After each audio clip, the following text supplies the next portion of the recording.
햇살이 따스한 봄날입니다. 어스틴 주님의 교회 매일 말씀 묵상으로 하루를 시작하시는 여러분들을 환영합니다. 안녕하세요 성도 여러분, 5월 23일 화요일 말씀 묵상 시작하도록 하겠습니다. 오늘 함께 묵상할 말씀은 사무엘하 21장 1절에서 6절까지의 말씀입니다. 다윗의 시대에 해를 거듭하여 3년 기근이 있으므로 다윗이 여호와 앞에 간구하매 여호와께서 이르시되 이는 사울과 피를 흘린 그의 집으로 말미암음이니 그가 기브온 사람을 죽였음이니라 하시니라. 기브온 사람은 이스라엘 족속이 아니요 그들은 아모리 사람 중에서 남은 자라. 이스라엘 족속들이 전에 그들에게 맹세하였거늘 사울이 이스라엘과 유다 족속을 위하여 열심히 있으므로 그들을 죽이고자 하였더라. 이에 왕이 기브온 사람을 불러 그들에게 물으니라. 다윗이 그들에게 묻되 내가 너희를 위하여 어떻게 하랴? 내가 어떻게 속죄하여야 너희가 여호와의 기업을 위하여 복을 빌겠느냐 하니 기브온 사람이 그에게 대답하되 사울과 그의 집과 우리 사이의 문제는 은금에 있지 아니하오며 이스라엘 가운데서 사람을 죽이는 문제도 우리에게 있지 아니하나이다 하니라. 왕이 이르되 너희가 말하는 대로 시행하리라. 그들이 왕께 아뢰되 우리를 학살하였고 또 우리를 멸하여 이스라엘 영토 내에 머물지 못하게 하려고 모해한 사람의 자손 7사람을 우리에게 내주소서. 여호와께서 택하신 사울의 고을 기브아에서 우리가 그들을 여호와 앞에서 목매어 달겠나이다 하니 왕이 이르되 내가 내주리라 하니라. 아멘. 한국인들에게는요 굉장히 특이한 인사법이 있습니다. 언제부터 시작하였는지는 잘 모르겠지만 지금 이 순간 이 시간에서도 계속해서 사용하고 있는 인사법입니다. 이러한 것입니다. 만날 때에는 이렇게 인사합니다. 밥 먹었니? 라고. 헤어질 때는 이렇게 인사합니다. 나중에 밥 한번 같이 먹자 라고. 근데 여러분 이러한 인사를 하였을 때 우리에게 어떠한 생각이 듭니까? 아무 생각이 들지 않습니다. 왜냐? 내가 인사한 밥 한번 먹자라고 인사한 그 사람과 나는 밥을 한번 먹을 생각도 계획도 전혀 없기 때문입니다. 밥 한번 먹자는 가벼운 약속, 어떻게 보면 사소한 약속입니다. 그리고 그렇기에 지금 이 시대에는 지키지 않는 자들이 많다라는 것입니다. 아니, 지키지 않은 것이 당연하게 되었다라는 것입니다. 그런데 가끔 가다가요, 이러한 가벼운 약속을 지키시는 분들이 있습니다. 뜬금없이 연락하셔서 날짜와 시간을 말하시면서 밥 먹자라고 하시는 분들이 계십니다. 어떠한 분들이냐? 무거우신 분들입니다. 그 중심이 무거우신 분들입니다. 가벼운 약속도 가볍게 여기지 아니하시며 오히려 모든 약속을 무겁게 여기시며 약속을 이행하시려 하시는 분들입니다. 그렇다면 우리 크리스찬들은 이러한 이 약속들을 어떻게 대해야 할까요? 무거운 것은 무겁게, 가벼운 것은 가볍게, 중요한 것은 중요하게, 중요하지 않은 것은 그저 흘러가는 그대로. 그렇게 여겨야 할까요? 오늘 본문에서 하나님께서 말씀하시기를 그렇지 않다라고 말씀하십니다. 약속을 신실하게 모두 이행하여라 라고 말씀하십니다. 오늘 본문은요, 20장 다음 21장이니 오늘 본문은요, 20장에서 이렇게 이어지는 시간적으로 순차적으로 이렇게 이어지는 그러한 내용은 아닙니다. 조금 더 과거의 이야기입니다. 다윗이 이 이스라엘 왕으로서 통치하기 시작한 지 얼마 되지 않았을 때 일어난 사건입니다. 그때에 이스라엘에 3년 동안 기근이 있었습니다. 그래서 다윗이 하나님께 기도를 합니다. 그러자 하나님께서 이렇게 말씀하십니다. 사울 왕이 기브온 사람들을 학살하여서 그에 대한 징벌로 지금 기근을 겪고 있다라고 말씀하십니다. 기브온 사람들은요, 여호수아 때에 이 가나안을 정복할 때 이 이스라엘을 속여서 화친 이 언약을 맺었던 족속, 아모리 족속입니다.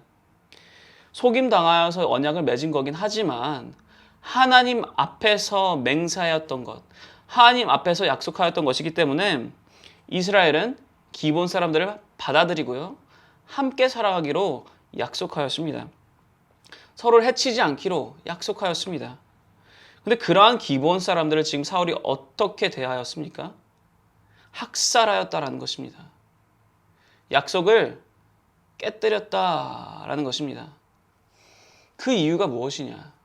그 이유를 2절에서 알려주고 있습니다. 2절입니다. 기본 사람은 이스라엘 족속이 아니요 그들은 아모리 사람 중에서 남은 자라. 이스라엘 족속들이 전에 그들에게 맹세하였거늘 사울이 이스라엘과 유다 족속을 위하여 열심히 있으므로 그들을 죽이고자 하였더라. 사울이 이스라엘과 유다 족속을 위하여 열심히 있으므로. 무슨 말이냐? 사울이 생각하기에는요, 이 자신의 민족을 위해서라면 저 아모리 족속 기본 사람들을 진멸시켜야 된다고 생각했다라는 것입니다. 그리고 그것을 열심으로 실행하였다라는 것입니다. 지금 이 기근, 열심의 결과다라는 것입니다. 그러면 지금 열심히 살아서는 안 되는 것인가? 라고 말하는 것이냐? 아니요, 절대 그것이 아닙니다. 열심히 살되 그 방향이 올바라야 한다라는 것입니다. 열심히 방향이 올바르지 않으면 어떻게 됩니까? 그 대표적인 예가 바로 이단입니다. 그들을 보면요, 정말 열심히 살아갑니다. 아니, 크리스천들보다 그들이 훨씬 더 열심히 전도하며 다니고 사역하며 다닙니다. 너무나도 열심입니다. 하지만 그 열심의 결과가 어떻게 됩니까? 멸망. 수많은 이들의 멸망을 초래합니다. 열심히 하되 그 방향이 올바라야 한다라는 것입니다. 지금 이 사울의 열심은요, 방향이 올바르지 않았습니다. 자신이 생각하기에 좋은 것. 그렇다 보니까 사울에게는요, 이 언약, 하나님 앞에서 맺었던 자신들의 조상이 맺었던 그 언약이 중요하지 않았다라고 생각했습니다. 가볍다라고 여겼습니다. 약속을 지키기 위해서 있는 것이 아니라 깨기 위해서 있는 것이다라고 생각하였습니다. 그리고 그 결과가 무엇이냐? 3년의 기근. 이스라엘 전 지역의 3년의 기근. 그리고 징벌은 거기서 끝이 아닙니다. 다윗이 기본 사람들을 불러 이렇게 묻습니다. 우리가 어떻게 속죄를 하여야 너희들의 용서를 구하고 또한 너희들이 우리를 위하여 함께 복을 구하겠느냐? 묻습니다. 이에 기본 사람들이 이렇게 말합니다. 5절 그리고 6절에 쓰여있기를 사울 자손들 중 7을 내어주시옵소서. 그러면 그리고 우리가 그들을 여호와 앞에서 이 목을 매달겠습니다. 그것으로 우리가 이 모든 것을 해결하겠습니다. 여기서부터 다윗에게는 고민입니다. 사울의 자손 7, 누구를 내어줘야 할까? 사실 여기에는 제일 적합한 인물이 한 명 있습니다. 누구냐? 바로 무비보셋입니다. 무비보셋은 사울의 자손으로서 너무나도 적합한, 너무나도 제일 가까운 자이기도 하고요. 뿐만 아니라 제일 약한 자이기도 합니다. 거동이 불편하고 입지가 좋지 못한 자.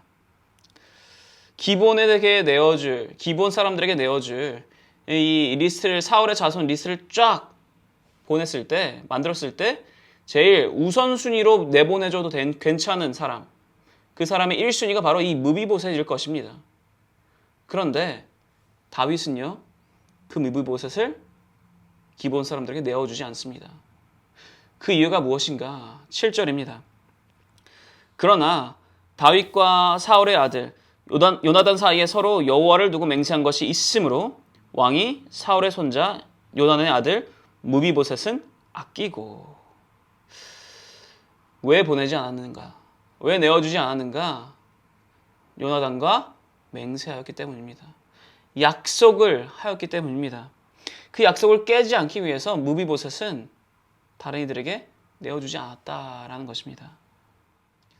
그리고 이후에 이 모든 약속, 기브온과의 약속, 그리고 요나단과의 약속도 계속해서 지켜지자 기근은 끝나게 됩니다. 그렇습니다. 사랑하는 성도 여러분, 크리스찬에게 약속이란 깨기 위해서 있는 것이 아니라 지키기 위해서 있는 것입니다. 그렇게 나의 열심히 약속을 지키는 것을 방해해서도 안 되고요. 내가 이곳에서 한 약속이 다른 곳에서 하는 약속을 방해해서도 안 됩니다. 그만큼 우리에게는요, 크리스찬에게는 약속이란 크게 여기던 작게 여기던 중요하게 여기던 중요치 않게 여기던 모두가 다 신실하게 지켜야 하는 것이다 라는 것입니다. 왜냐? 우리가 그 약속으로 인하여 구원받은 자들이기 때문입니다. 예수 그리스도의 피로 인하여 이루어진 그 새 언약을 통해 그 끝없는 은혜를 통해 구원받은 자들이 바로 우리이기 때문입니다. 그 끝없는 은혜, 약속으로 이루어진 그 끝없는 은혜를 받은 우리가 어떻게 약속을, 맹세를, 언약을 가볍게 여기겠습니까? 그럴 수 없다라는 것입니다. 경건의 근본은요, 호람테요. 하나님 앞에서 하나님께서 언제나 어디서나 우리를 지켜보고 계신다는 그 믿음입니다. 그럼 우리는 사람과 약속을 할 때에도 하나님께서 지켜보시는 가운데 하는 약속입니다. 우리는 이것을 잊지 말아야 합니다. 그러니 약속을 함부로 나의 명예, 나의 체면을 조금 구길지라도 약속을 함부로 해서도 안 되고요. 약속을 하였다면 꼭 지켜야 합니다. 그렇게 언약에 신실하셨던 하나님의 자녀로서 우리 또한 본분을 지켜야 합니다. 하나님의 자녀로서 명예를 지키며 나아가는, 약속을 지키시며 나아가는 그렇게 신실하신 모든 성도 여러분 되시기를 축원합니다. 기도하겠습니다. 하나님 아버지 감사드립니다. 주님께서 오늘 말씀하셨습니다. 약속, 그것이 작든 크든 중요하든 중요하지 않던 모두 다 지켜라 라고 말씀하셨습니다. 맞습니다, 주님.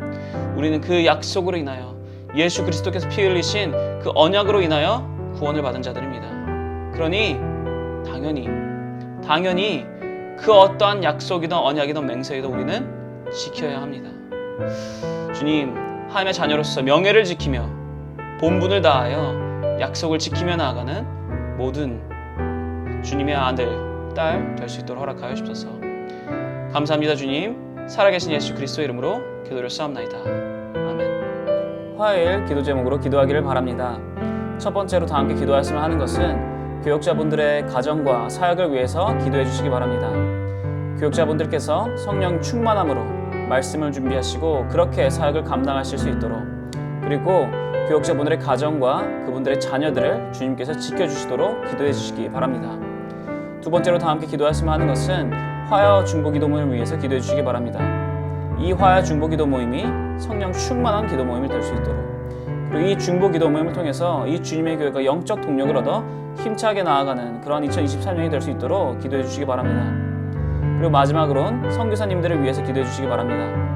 IT의 박동환 선교사님, 우즈벡의 강세르게 이상 선교사님, 러시아의 김성종 선교사님, 그리고 브릿지 미니스트리의 김용수 간사님을 위해서, 이분들의 사역과 이분들의 가정을 위해서 다 함께 기도해 주시기 바랍니다. 다 함께 기도하겠습니다.